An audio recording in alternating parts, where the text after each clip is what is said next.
জামাই ষষ্ঠী মানেই কি শুধুই খাওয়া দাওয়া আর আনন্দ, নাকি এই উৎসবের ছায়ায় লুকিয়ে আছে এক অভিশপ্ত ইতিহাস?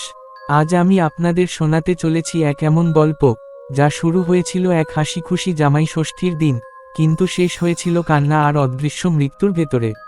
আপনি কি জানেন কেন কিছু গ্রামে এই দিনটিতে জামাইদের বাইরে যেতে বারণ করা হয়? আর কেন প্রতি বছর ঠিক এই রাতে একটা ছায়া খুঁজে বেড়ায় নতুন জামাই? থাকুন আমার সাথে, কারণ আজকের গল্পে প্রশ্ন আছে অনেক, কিন্তু উত্তর একটাই, কে ডাকলো? বছরটা ছিল 1998। পশ্চিম মেদিনীপুরের এক গ্রাম, কানুপাড়া।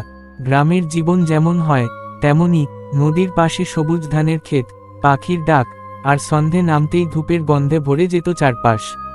সেই বছর জামাই ষষ্ঠীর দিনটা যেন একটু বেশিই জমজমাট ছিল। মাধবী নামের এক মহিলা তার বড় জামাই সুকান্তকে নিমন্ত্রণ করেছিল।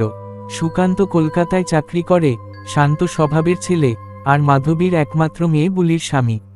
সব ঠিকঠাকই চলছিল, কিন্তু গ্রামের কিছু বয়স্ক মানুষ আগেই বলে দিয়েছিল, এই বছর জামাই ষষ্ঠীতে সন্ধ্যের পরে জামাইদের বাইরে বের হওয়া একেবারেই উচিত নয়। কেন বলেছিল কেউ জানে না, শুধু বলেছিল, ভালোর জন্য বলছি বাবা, মানো। সুকান্ত যদিও খুব যুক্তিবাদী, কুসংস্কারে বিশ্বাস করে না, তবুও শাশুড়ির কথায় হেসে মাথা নেড়েছিল, আপনাদের কথাই শেষ কথা মা। সন্ধ্যের পর বাইরে বের হব না। সন্ধ্যা পেরিয়ে রাত 10টা, খাওয়া দাওয়া শেষ, সবাই ঘুমিয়ে পড়ছে। হঠাৎ সুকান্ত একটা আওয়াজ শুনতে পেল, সুকান্ত, সুকান্ত। আওয়াজটা যেন কার যেন চেনা, কাপা কাপা গলায়, কিন্তু খুব স্পষ্ট। সুকান্ত ভাবল, কেউ মজা করছে, কিন্তু দুবার, তিনবার সেই একই ডাক। সে বের হয়ে এল উঠোনে। চারপাশ নিস্তব্ধ, ঝিঝি পোকার আওয়াজ ছাড়া কিছু নেই। তবুও সেই ডাক আবার এল, সুকান্ত, এদিকে আয়। ভেতরে বউ বাচ্চা ঘুমাচ্ছে। সুকান্ত একটা টর্চ হাতে নিয়ে পায়ে পায়ে এগিয়ে গেল সেই দিকটায়, যেখানে পুরনো একটা আমগাছ আছে। গ্রামের এক প্রাচীন শ্মশানও সেখানেই ছিল আগে। সুকান্ত দেখল, গাছের নিচে একটা ধূসর সাদা পোশাক পরা মানুষ দাঁড়িয়ে আছে। তার মুখ দেখা যাচ্ছে না। সে বলল, কে আপনি? এই সময় এখানে কি করছেন? কোনো উত্তর নেই, শুধু হাত দেখিয়ে বলল, চলো, তোমার জন্য অপেক্ষা করছি অনেক বছর ধরে। সুকান্ত বলল, কি বাজে কথা বলছেন আপনি? আপনি কে? এইবার লোকটা মুখ তুলে তাকালো। মুখ নেই, একেবারে কালো, শূন্য। সুকান্ত এক ধাপ পেছনে সরে এল, ভগবান, এ আমি কি দেখছি? তখনই লোকটা ধীরে ধীরে ভেসে উঠল মাটির ওপর। পা নেই। সে বলল, তুই জামাই, তাই এসেছিস? এখন চল। পরদিন সকালে বাড়ি জাগতেই সবাই খেয়াল করল, সুকান্ত নেই। বাড়ির উঠোনে তার টর্চ পড়ে আছে, কিন্তু কোথাও খুঁজে পাওয়া যাচ্ছে না। খোঁজাখুঁজি শুরু হলো, পাশের জঙ্গল, নদীর পাড়, ক্ষেত, সব জায়গা ছষে ফেলা হলো, কিন্তু কোনো চিহ্ন নেই।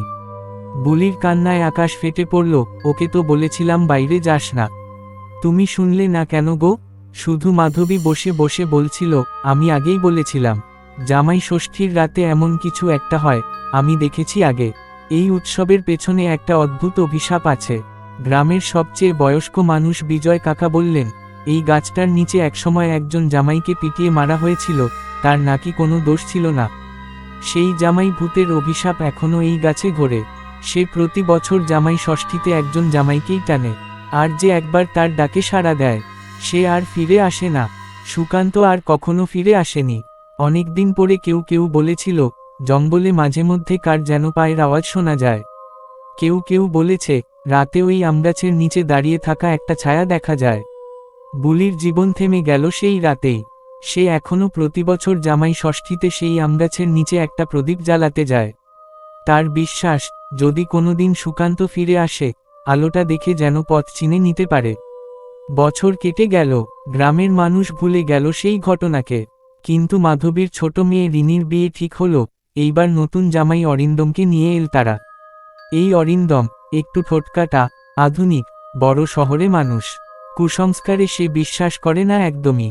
তবে রিনি বারবার তাকে বলছিল, দেখো, জামাই ষষ্ঠীর দিন তুমি সন্ধ্যার পর বাইরে যেও না, প্লিজ। অরিন্দম হাসছিল, এইসব গেরামের ভূতের গল্পে আমি বিশ্বাস করি না রে। ভূত বলে কিছু নেই। কিন্তু রিনি জানে, সে তার দিদির চোখে সেই কান্না দেখেছে, যেটা একবারই আসে, যখন তুমি কাউকে হারাও।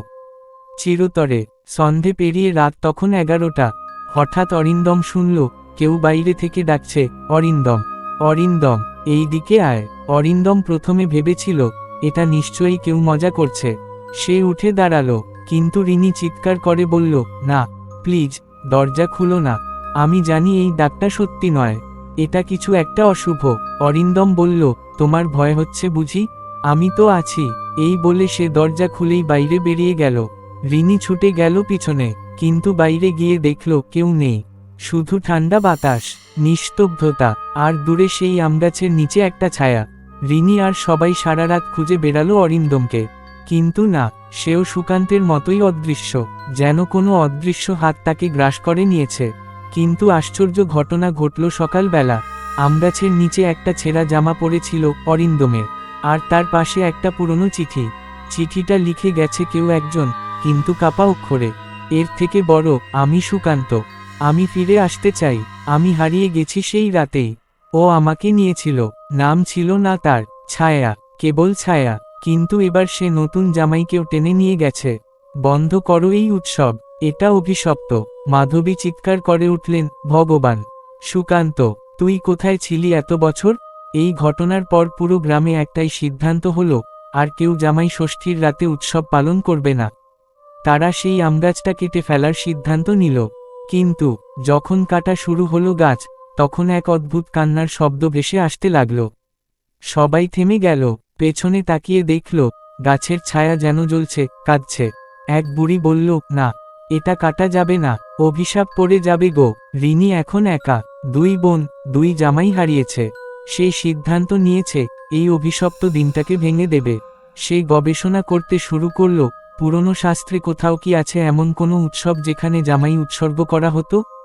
সে পেয়েছিল একটা পুরনো গ্রন্থ, যেখানে লেখা ছিল, এর থেকে বড়, পূর্ব পশ্চিমে এক নিষিদ্ধ আচার ছিল, যেখানে পরিজনের জামাই কে এক গৃহদেবতা কে উৎসর্গ করা হতো বংশ রক্ষার নামে। একবার এক জামাই পালিয়ে গিয়েছিল, আর সেই দিন থেকে দেবতা অভিশাপ দিয়েছিল প্রতি ষষ্ঠীতে একজন জামাই তার হবে। রিনি চিৎকার করে বলেছিল, এই অভিশাপ আমিই ভাঙব। সে সেই রাতেই গেল আমগাছের নিচে, হাতে পবিত্র অশ্বত্থ পাতা, গঙ্গাজল আর তার জামাইদের ছবি। সে জোরে বলল, আমি তোমাকে মুক্তি দিতে এসেছি। আজ থেকে কেউ আর আসবে না তোমার কাছে। কিন্তু তখনই ছাটা আবার উঠল। রিনির দিকে তাকিয়ে কাপা গলায় বলল, তুমি তো আমায় ভয় পাও না। রিনি কাঁদতে কাঁদতে বলল, তোমাকে কেউ ভয় পেত না, যদি তুমি মানুষ থাকতে। ছাটা ধীরে ধীরে মিলিয়ে গেল, আর আমগাছের নিচে যেন এক শান্ত আলো ছড়িয়ে পড়ল। রিনি ভেবেছিল সব শেষ। গাছের নিচে প্রদীপ জ্বালিয়ে